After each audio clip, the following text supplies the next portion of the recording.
রাখি পূর্ণিমা, তোমাদেরকে জানাই অনেক অনেক শুভেচ্ছা। সকালবেলায় বাবাকে তো চা দিয়েইছিলাম, আবার একটু দুধ বনভিটা দিলাম, বিস্কুট দিলাম, আর ছোটো মেয়ের জন্য দুধ চকোস। আর মা দেখো কত কিছু নিয়ে চলে এসছে, দই এনেছে, টমেটো এনেছে, কিছুই ছিল না বাড়িতে। দই অবশ্য থাকে না, কিন্তু টমেটো, আদা, রসুন কিছুই ছিল না। মা নিয়ে এসছে অনেক কিছু। তো বাবা এদিকে দাঁড়িয়ে দেখছে, ওদিকে আমার বর সাইকেল সারাচ্ছে। ও এখানে দে মাকে, মা বেড়ে বেড়ে নেবে, তারা আমি নামাচ্ছি এক্ষণে।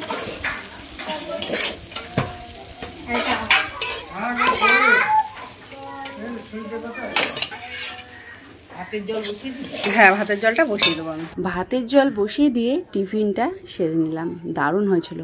তো বন্ধুরা, এই চাদরটাকে চেঞ্জ করতে বললাম বড় মেয়েকে, তো চেঞ্জ করলো। আর কিছু জামা কাপড় কাঁচা ছিল সেগুলোকে ভাঁজ করছে, আর ওরা দেখছে কার্টুন। হ্যাঁ বন্ধুরা, এখন বাজে 11:10। আমি চলে এসেছি নিচে, ওপরে রান্নাঘরে আর কি ভাতটা বসিয়ে দিয়ে এসেছি নিচে। বড় মেয়েকে বললাম ওটা চেঞ্জ করতে, করলো। আর এখন আমি ঘর ঝাড় দিয়ে মুছবো। আর হচ্ছে কয়েকটা কাঁচা আছে, কাচতেই হবে, কারণ হচ্ছে কালকে একদম মানে ঝড় বৃষ্টি হয়েছে, কাচতে পারিনি আমরা, সব পড়ে রয়েছে। তো এবার আগামীকাল কি হবে তার ঠিক নেই, তার থেকে আজকেই কাচি। আজকে রাখির দিনকে কাচতে নেই, কিচ্ছু করার নেই, কাচতেই হবে। এখন সব উল্টো হয়ে গেছে। তো এখন আমি বন্ধুরা ঘরটা ঝাড় দিয়ে মুছে ফেলি, সঙ্গে থাকো। তো বন্ধুরা, যখন ছোট ছিলাম, রাখি বা ভাইফোঁটা আসতো, আমি উপোস করেই দিতাম। তো এখন কি হয়েছে বলো তো বন্ধুরা, দাদাকে তো আর সকালবেলা পাই না, দাদা কোন সময় আসে তার ঠিক নেই, তাই আর উপোস করা হয় না। আর সকাল থেকে হাড় ভাঙানো খাটনি, কথাটা ঠিক বললাম কিনা জানি না, তো যাই হোক, মনের মতন কথা বললাম। তো সেই সব করে টোরে যদি কিছু না খাই, শরীর আর দেয়ই না, এতটা খারাপ লাগে কি আর বলবো। বর ছিল না বাড়ি, তো ও আসলো, ওকে একটুখানি ঘোল করে খাওয়ালাম। আর এদিকে আমি মাংস কষাচ্ছি, মাংসটা একটুখানি জলজলই করব, মানে ঝোলটাই হবে, মাংসের কষা হবে না। আর মা এদিকে কেটে নিয়েছে স্যালাড। আমার মা বসে বসে স্যালাড কাটতে খুব ভালোবাসে। তো মাকে বললাম তুমি নিচে চলে যাও মা, আমি ততক্ষণ মাংসটা করে তারপরে যাচ্ছি। আর করেছিলাম মোচা, সেটা তোমাদেরকে আর দেখানো হয়নি, এত তাড়াহুড়ো ছিল। কি করব বলো বন্ধুরা, মুহূর্ত মানে যখন রাখি পরাবো তার আধ ঘন্টা কি 1 ঘন্টা আগে গিয়ে আমি রাখি কিনে নিয়ে এসেছি। কি বলবো, আর অন্য দিন অন্তত 3-4 দিন আগে আমার রাখি আনা থাকে। আজকে যে কি হয়েছে জানি না আমি। তো সব কিছু বাজার ঘাট আমিই করলাম, আমার বর সময় পাইনি। তো আমি আর মানে নাজেহাল হয়ে গেছি, আমি আর মানে পারছিলামই না। তো দাদা এসেছিলো দুপুর 2টোর সময়, তো ওকে রাখি পরালাম, মিষ্টি খাওয়ালাম। মিষ্টিটা আমার মাই নিয়ে এসেছিলো, তালশাঁস আর ক্ষীরকদম। ক্ষীরকদম খেতে বন্ধুরা আমি ভীষণ ভালোবাসি, তোমরা কেমন পছন্দ করো কমেন্টে জানিও। তো যাই হোক, দাদাকে রাখি পরিয়ে দিলাম। এই ছোট থেকে বন্ধুরা এতটা বড় হয়েছি, রাখি পরানোটা মানে আমার কাছে যে একটা কত গুরুত্বপূর্ণ জিনিস, শুধু আমার কাছে না, আমার দাদার কাছেও। একবার কি হয়েছিল, দাদাকে আমি আসতেও বলিনি রাখিতে, তো আমার দাদা না ঠিক চলে এসছে। তো যাই হোক বন্ধুরা, রাখিটা হচ্ছে প্রাণের বন্ধন, শুধু ভাই বোনকে পড়ায় বা বোন ভাইকে পড়ায় না, এটা হচ্ছে সবাই সবাইকে পড়ায়। তো যাই হোক বন্ধুরা, মাংস ভাত খাচ্ছি স্যালাড দিয়ে। আমার বড় মেয়ে বসেছে, ও বললো মামাম তোমার সাথে আমি লাস্টে একেবারে বসবো। তারপরে আমরা ভাত খেলাম। ভাত খেয়ে উঠে তো ডাই কাজ, মানে বাসন টাসন আমাকে হয়তো মাজতে হয়নি, মানে ঘরটা মোছা থাকে। আর মাংস খেলে না চারিদিকে তেল চিটচিট করে, 2-3 বার করে আমাকে মুছতে হয়।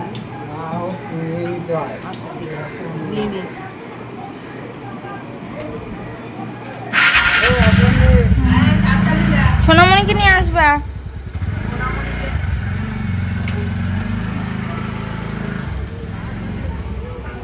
দাদা চলে যাওয়ার পর খেলাম টক দই। টক দই নামে 4ডি চিনি দিয়েছি। তারপরে দেখছি খবর, বরবালে টিভি বন্ধ করো, আমি একটু ঘুমাই। আমি বলছি দেখো তুমি চুপচাপ করে শুয়ে থাকো, আর আমি একটুখানি খবর দেখি, কেননা মনের জ্বালাটা না মিটছেই না। এই যে আরজি করের কাহিনী আর ভালোই লাগে না, কি আর করা যাবে। বড় মেয়েকে বললাম একটু চা কর, ও চা করলো। মেয়েরা না বড় হয়ে গেলে এই একটা সুবিধা, শোনা একটু চা কর তো, ও কাজের সময় শুধু শোনা, কি আর করা যাবে। এই যে পুরনো খেলাগুলো ও রিপিট দেখছে, রাগ হয় তখন। দেখো বন্ধুরা, ধোঁয়া দিয়েছি বলে সারা ঘর ধোঁয়া ধোঁয়া হয়ে গেছে। আর এদিকে দেখো আমার ছোটো মেয়ে কি সুন্দর করে গুছাচ্ছে, ওর ভবুটাকে রেখেছে ওখানে। ওলে বাবলে গুছাচ্ছে আমার সোনা মা। ওলে বাবালে। তো দেখো পুরো ঝকঝকে তকতকে করে দিয়েছে। আচ্ছা ঠিক আছে, রেখে দেবো। আর ওগুলো দেখো ওইখানে একবার দলা করে রেখেছে কাঁচা জামা কাপড়গুলো। আচ্ছা ঠিক আছে, থাক। আর এদিকে দেখো ঠাকুর ঘর থেকে নিয়ে আসার পরে আমাদের ওপরে কাজবাজ হবার মানে যখন শুরু হয়েছে, যখন নিয়ে চলে এসেছি, তখন থেকেই এখানে আছে আমাদের ঠাকুরটা। তো দেখো আমাদের গোপু সোনা, দুটো গোপু সোনা, একটা গুবলু একটা গোপু। তো এই যেটা বড়, এটা ছোট, কিন্তু ছোটটাই আগে এসছে। তো আজকে রাখিও পড়েছে দুজনে, দুই ভাই। আর হচ্ছে আমার মেয়েরা পড়িয়েছে, মেয়েরা বলতে আমার বড় মেয়ে পড়িয়েছে। আর এদিকে দেখো আজকে আছে না নেই, ও না একটা মিষ্টি আছে, একটা ছিল তালশাঁস মিষ্টি আর একটা আছে ক্ষীরকদম। তো ক্ষীরকদমটা বেঁচে আছে। আয় খাবি? সোনা অনেক খেটেছে আমার সোনা।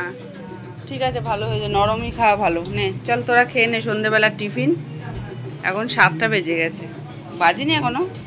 ও আমার মেয়েটা খাটতে খাটতে বাবা ঘেমে গেছে গো আমার সোনা। না সোনা একটু ঠান্ডা হোক। হ্যাঁ ও বাবা, কার্টুন চলছে।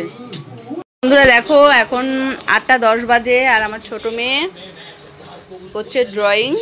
তো আমি যেরমভাবে এঁকেছিলাম সেই আঁকা ফাঁকা সব বরবাদ করে দিল। তো এই ড্রয়িং খাতাটা আমার দাদা দিয়েছে। এই যে পেন্সিল বক্স, চকলেট, তারপরে এই দেখো এটা হচ্ছে চাল ভাজা বলে, এই চাল ভাজা এনেছে, চিড়ে এনেছে, অনেক কিছু এনেছে। তারপরে যাওয়ার সময় আমাকে টাকা দিয়েও গেছে, আর আমি দিলাম কি লবডঙ্কা। তো যাই হোক বন্ধুরা, এখন দেখছি ভুলভুলাইয়া, আর এটা খাবো দেখো এটা দেখালাম তোমাদেরকে। আর হচ্ছে বড় মেয়েকে বলছি তাহলে একটুখানি চা কর খাই। তো চা তো আমরা রচাই খাই, তো একটু রচা খাবো অল্প করে, দিয়ে যাব রুটি করতে। ভাত যা আছে হয়ে যাবে, বাবার ছোট মেয়ের। আর দেখি, আর আমার বর হয়তো আজকে রাতে বাড়িতে খাবে না, ও আর এক জায়গায় খাবে। ওর দুটো দিদি ওকে রাখি পরিয়েছে, ওকেও দুটো গেঞ্জি দিয়েছে। তো যাই হোক বন্ধুরা, সঙ্গে থাকো, পাশে থেকো।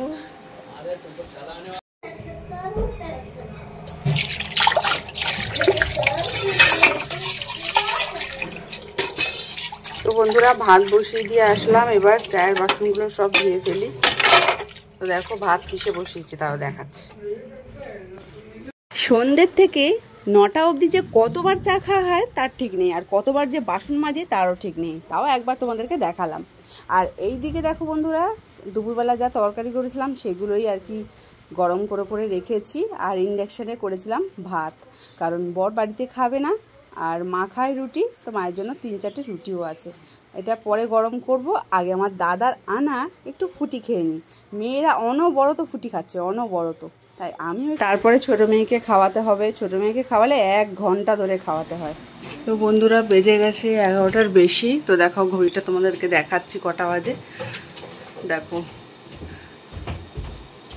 মশার ধূপ দিই, না হলে মশা কামড়ে একদম তুলে আমাদের বাইরে ফেলে দেবে।